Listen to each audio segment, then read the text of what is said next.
ఈరోజు నేను ఒక డేంజరస్ ప్లేస్ గురించి చెప్పబోతున్నాను. ఆ ప్లేస్ ఎలాంటిదంటే అది భయంకరమైన భూకంపాలు, వాల్కనోలను సృష్టించగలదు. ఇంకా క్లియర్గా చెప్పాలంటే భూకంపాలకు, వాల్కనోలకు అది పుట్టినిల్లాంటిది. దాన్ని ఎర్త్ ఫైర్ జోన్ అని కూడా పిలుస్తారు. ఇది ఎప్పుడు ఎలా రియాక్ట్ అవుతుందో ఎవ్వరికీ తెలియదు. ఎప్పుడు ఎటువైపు నుంచి భూకంపం వస్తుందో, ఎప్పుడు ఎక్కడ వాల్కనో విస్ఫోటనం చెందుతుందో అంతా ఎర్త్ ఫైర్ జోన్లోనే ఉంటుంది. నిజంగా ఆ ప్రాంతం ఎప్పుడు ఎలా రియాక్ట్ అవుతుందనేది శాస్త్రవేత్తలు కూడా గుర్తించలేకపోతున్నారు. ఇంతకీ ఈ ఎర్త్ ఫైర్ జోన్ పేరేంటో మీకు గుర్తొచ్చిందా? అదే పసిఫిక్ మహాసముద్రంలో ఉన్న రింగ్ ఆఫ్ ఫైర్. ఈ పేరు భలే ఉంది కదా? అవును, ఇది ఎంత అందమైన పేరు అంతే ఇది స్కేరీ థ్రిల్లింగ్ కూడా. మరి ఆ స్కేరీ థ్రిల్లింగ్ ఏంటో మీకు తెలుసుకోవాలంటుంది కదా, పదని చూద్దాం. ఇప్పుడు వీడియోలోకి వెళితే రింగ్ ఆఫ్ ఫైర్, ఇందులో ప్రతి ఒక్క కోణంలో ఒక పెద్ద ప్రమాదమే పొంచుంది.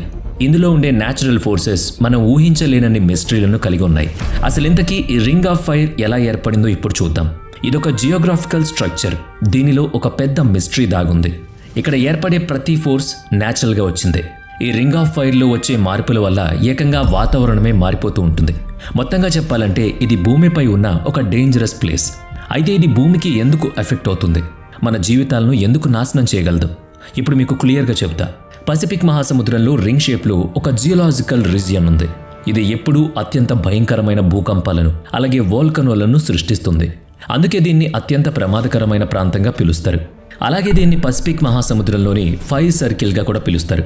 ఇది దాదాపుగా 40,000 కిలోమీటర్ల పొడవు, 500 కిలోమీటర్ల వెడల్పుతో ఉంటుంది. ఇది మొత్తం ప్రపంచంలోని 3/2 వరకు ఉంటుంది. ప్రపంచంలోని 90% భూకంపాలు ఈ రింగ్లోనే సంభవిస్తాయి. రింగ్ ఆఫ్ ఫైర్ అనేది ఒక భౌగోళిక నిర్మాణం కాదు. ఇది పసిఫిక్ మహాసముద్రం చుట్టూ కన్వర్టెంట్ సరిహద్దుల వద్ద వివిధ టెక్టానిక్ ప్లేట్ల సబ్డక్షన్ ద్వారా ఏర్పడ్డ ప్రాంతం. దీని పూర్తి ఏరియా నార్త్ అలాగే సౌత్ అమెరికా వెస్టర్న్ కోస్ట్ నుంచి మొదలవుతుంది. అక్కడి నుంచి Japan, Philippines, Indonesia, New Zealand, Antarctica వరకు విస్తరించి ఉంది. ఇంకా ఈ ఏరియా గురించి క్లియర్గా చెప్పాలంటే ఇది 4 మెయిన్ భాగాల్లో ఉంది. ఇందులో మొదటిది నార్త్ రీజియన్. ఈ భాగం అలస్కా అలాగే కమ్చట్కా ప్రాంతంలో ఉంది. ఈ ప్రాంతంలో అతిపెద్ద వాల్కనోలైన మౌంట్ సెయింట్ హెలెన్స్ అలాగే మౌంట్ ఫ్యూజీ వంటి జ్వాలాముఖులున్నాయి. దీని తర్వాత రింగ్ ఆఫ్ ఫైర్ తర్వాత భాగం ఈస్టర్న్ రీజియన్.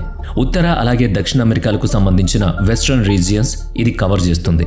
ఈ ఏరియాలో ఎండ్స్ పర్వతాలు అలాగే కాస్కేడ్ పర్వతాలు ఉన్నాయి. ఇక ring of fire third part southern region. ఈ ఏరియా న్యూజిలాండ్ అలాగే పసిఫిక్ మహాసముద్రంలోని సౌత్ ఏషియాలను కవర్ చేస్తుంది. ఇక రింగ్ ఆఫ్ ఫైర్లో మిగిలింది వెస్ట్ జోన్. ఇది జపాన్, ఫిలిప్పీన్స్, ఇండోనేషియా వంటి దేశాలను కవర్ చేస్తుంది. అందుకే జపాన్లో ఎక్కువగా భూకంపాలు, సునామీలు వస్తూ ఉంటాయి. ఇక్కడ భూకంపాలు రావడం, ఇల్లు కూలిపోవడం, మళ్ళీ కట్టుకోవడం ఇదే ఇక్కడ ఎక్కువగా జరుగుతూ ఉంటుంది. అయితే ఇక్కడ ఇంట్రెస్టింగ్ విషయం ఏంటంటే జపాన్ ఎన్ని భయానక భూకంపాలు ఎదుర్కొన్నా మళ్ళీ లేచి నిలబడుతుంది, చక్కగా సెటిల్ అవుతుంది. భలే గ్రేట్ కదా, రైట్? ఇప్పుడు మనం రింగ్ ఆఫ్ ఫైర్ గురించి చెప్పాలంటే ఇది అత్యంత భయంకరమైన భూకంపాలకు నెలవు లాంటిది. 1960లో చిలీ ఎర్త్ క్వేక్, 2011 భూకంపం, అలాగే 1937లో జపాన్లో వచ్చిన టోహోకు భూకంపాలు అన్ని భూకంపాల కంటే చాలా పవర్ఫుల్ భూకంపాలు. చిలీ భూకంపం రిక్టర్ స్కేల్పై 99.5గా నమోదైతే జపాన్లో భూకంపం 99.1గా నమోదైంది. ఈ భూకంపాలు అత్యంత ప్రమాదకర సునామీలకు కూడా కారణమయ్యాయి.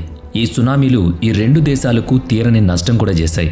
అయితే ఇక్కడ ఈ సునామీలకు కేవలం ఈ భూకంపాలు కారణం కాదు, మరో కారణం కూడా ఉంది.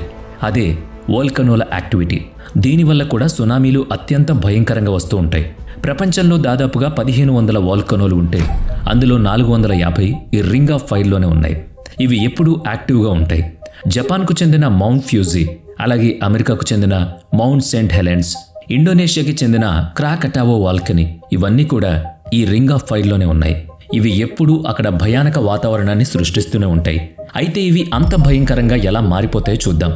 ఇది 2024 నాటి విషయం. ఇండోనేషియాలో అత్యంత భయంకరంగా భూకంపం అలాగే సునామీ వచ్చింది. ఇది ఒక న్యాచురల్ డిజాస్టర్. సడన్గా ఊళ్లపై విరుచుకుపడుతుంది.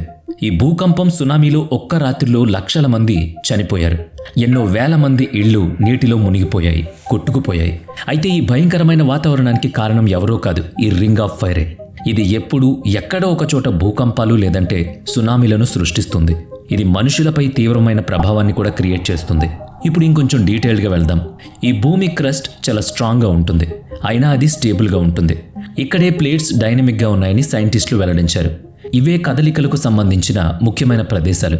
భూమిలో జరిగే మార్పులు కూడా ఈ రింగ్ ఆఫ్ ఫైర్ వల్లే సంభవిస్తున్నాయి. ఈ రింగ్ ఆఫ్ ఫైర్ అనేది మనిషి జీవన విధానాన్ని ఉల్టా చేస్తుంది. అలాగే ఈ వోల్కనోల నుంచి కార్బన్ డయాక్సైడ్ లేదా సల్ఫర్ డయాక్సైడ్లు వాటి వాయువులు ఎప్పుడూ రిలీజ్ అవుతూ ఉంటాయి. అవి వాతావరణంలోని మార్పులకు కూడా కారణం అవుతాయి. దీనిపైన ఇంకా ఎన్నో పరిశోధనలు కూడా జరుగుతున్నాయి. అసలు రింగ్ ఆఫ్ ఫైర్ వాతావరణంలో ఇంకా ఎలా మార్పులు తీసుకొస్తుంది, అవి భూకంపాలు సునామీలపై ఎంత ప్రభావాన్ని చూపిస్తాయి అన్న కోణాల్లో ఎన్నో శోధనలు చేస్తున్నారు. జనరల్గా వోల్కనోలు పేలినప్పుడు వాతావరణంలో పెద్ద ఎత్తున బూడిద అలాగే రకరకాల వాయువులు విడుదలవుతాయి. ఆ సమయంలో ఖచ్చితంగా వాతావరణంలో మార్పులు వస్తాయి. అదే క్లైమేట్ చేంజ్, గ్లోబల్ వార్మింగ్కు కారణమవుతుంది. మనం సైన్స్ అలాగే టెక్నాలజీలో చాలా ముందుకు వెళుతున్నాం, కానీ ఈ ప్రకృతి విపత్తులను మాత్రం ఆపలేకపోతున్నాం. అందుకే ఈ మధ్యకాలంలో సైంటిస్టులు దీనిపై ఎక్కువ దృష్టి పెట్టారు. టోర్నడోలు, తుఫాన్లు, భూకంపాలు, సునామీలు ఇవన్నీ కూడా మనిషి లైఫ్ స్టైల్ని మార్చేస్తున్నాయి, తీరని నష్టాన్ని కలిగిస్తున్నాయి. మరి ఇలా జరగకుండా ఉండాలంటే వాటిని కొంతైనా ఆపగలగాలి. అందుకే ఈ పరిశోధనలను సైంటిస్టులు చాలా సీరియస్గా తీసుకున్నారు. ఇందులో భాగంగా వీరు భూకంపాలని కనిపెట్టే సెన్సార్స్ని ముందుగా కనిపెట్టారు. ఈ సెన్సార్స్ పెద్ద భూకంపాలను ముందే గుర్తిస్తాయి.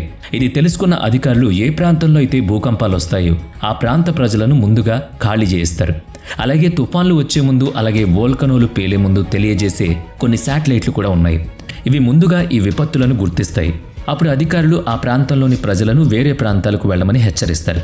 నిజానికి సైంటిస్టులు ఈ వోల్కనోలు, భూకంపాలను ముందుగా గుర్తించకపోతే నష్టం చాలా తీవ్రంగా ఉంటుంది. ఇలా ముందుగా వాళ్ళు గుర్తించడం వల్ల కొంతైనా మనం ప్రాణ నష్టం జరగకుండా కాపాడొచ్చు. దీనివల్ల వచ్చే విపత్తులన్నీ సైంటిస్టులు ముందుగా గుర్తించలేకపోతున్నారు.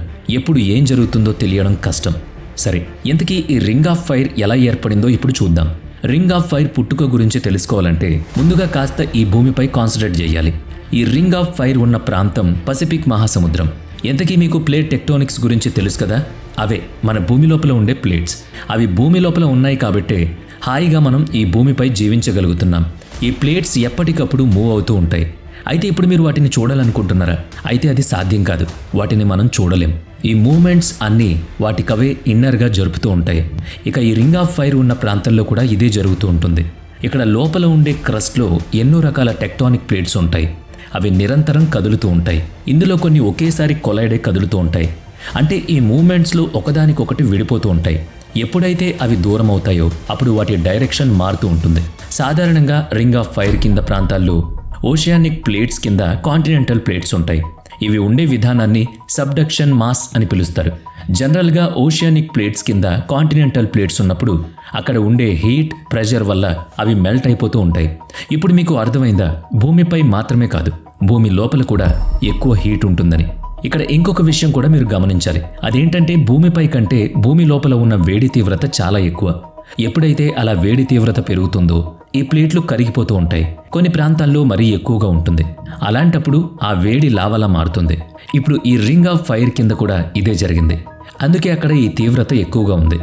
అదే అక్కడ వోల్కనోలను సృష్టిస్తోంది. ఈ ప్లేట్స్కి అన్ని వైపులా అన్ని ప్లేట్స్ కనెక్ట్ అయి ఉంటాయి.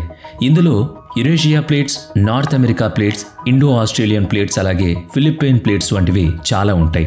2011 మార్చి 11న ఏం జరిగిందో మీకు అందరికీ తెలుసు. ఆ రోజు జపాన్ ప్రజలకు చీకటి రోజు. 9.1 రేంజ్లో భూకంపం వచ్చింది. ఇది అత్యంత భయంకరమైన భూకంపం. ఈ భూకంపం వచ్చే కొన్ని నిమిషాల ముందు సముద్రం బాగా వెనక్కి వెళ్ళిపోయింది. ఆ తర్వాత ఒక్కసారిగా 40 మీటర్ల ఎత్తులో రాకాసి అలలొచ్చాయి. దానివల్ల సీ లెవెల్ పెరిగిపోయి సునామీ విరుచుకుపడింది. లక్షల మంది సునామీలో కొట్టుకుపోయారు. ఎందుకంటే ఇది వస్తుందని ఎవ్వరూ ఊహించలేదు. ఇప్పుడు మీకు అర్థమైంది కదా, ఎప్పుడు ఎలాంటి ప్రమాదం వస్తుందో ఎవరికీ తెలియదు. అందుకే పర్యావరణాన్ని మనం కాపాడుకున్నంత వరకు అది మనల్ని కాపాడుతుంది.